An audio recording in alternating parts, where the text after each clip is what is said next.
Na naman tayo ngayon at pupunta tayo sa isang campsite sa Zambales. So from Las Piñas, bumiyahe na tayo. Medyo nagmamadali na ako dito, mga master.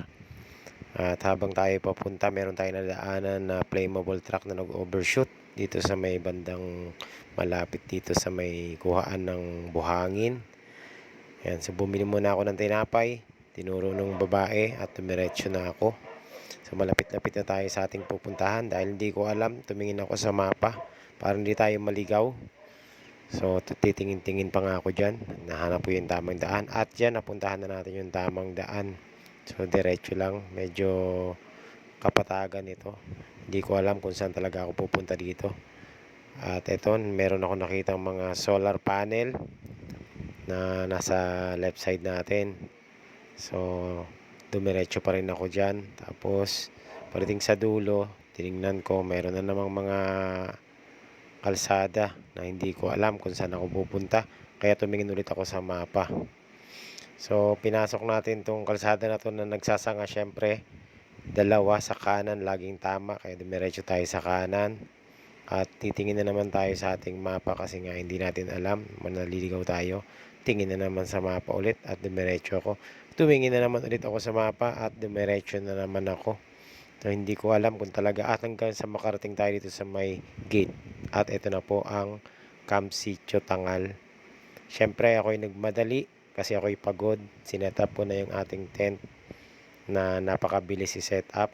Tapos ako'y nagpahinga na. At syempre, inom ng tubig. At inayos ko ng aking fishing rod kasi yan ang aking pakay dito. So naghanap na ako ng spot at naghagis-hagis na ako. Magbabaka sakaling baka makahuli. Ayan na nga, nakailang hagis na rin ako hanggang sa sinuwerte tayo. Meron tayong nahuli. Napakalaking isda. Ayan, kita nyo naman yan. No?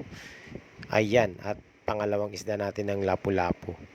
So dahil sa wala akong dalang pagkain, hindi ko siya pakakawalan at eto na ang aking tanghalian. Pasensya na at ikaw ay aking iluluto muna dahil ako'y gutom na gutom na. So yan, sinalang ko na siya sa kumukulong tubig. At syempre tinakpan na natin yan. At ito na nga, hinanda ko na ang mainit na kanin kasama ng aking plato. Ayan.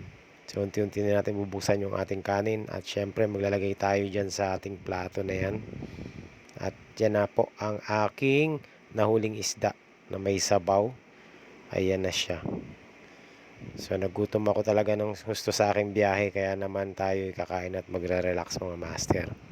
So syempre, after ng ilang araw natin dito, ako'y nagpasya ng umuwi.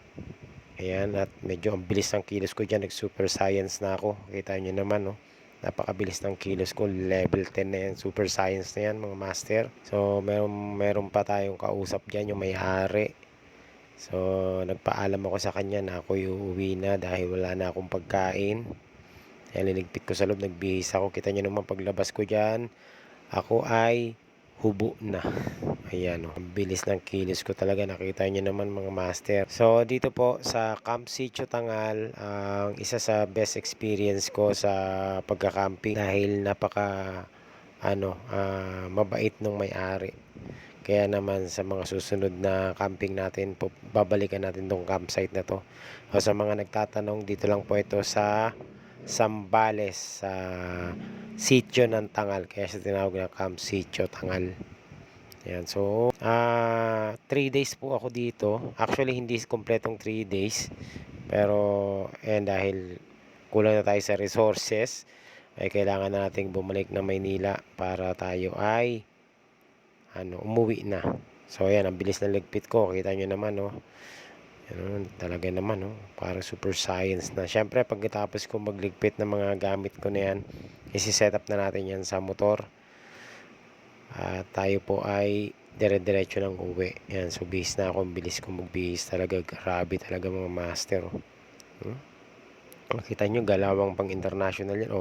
Ang bilis kong tiklopin yan. Ayan na po. Suot ko ng aking backpack at tayo po ay magsusuot na ng helmet at tayo ay aalis na. Syempre konting montage lang yan, diretso na yan, pero lipad ko lang yung camera. Okay, so see you next time mga master.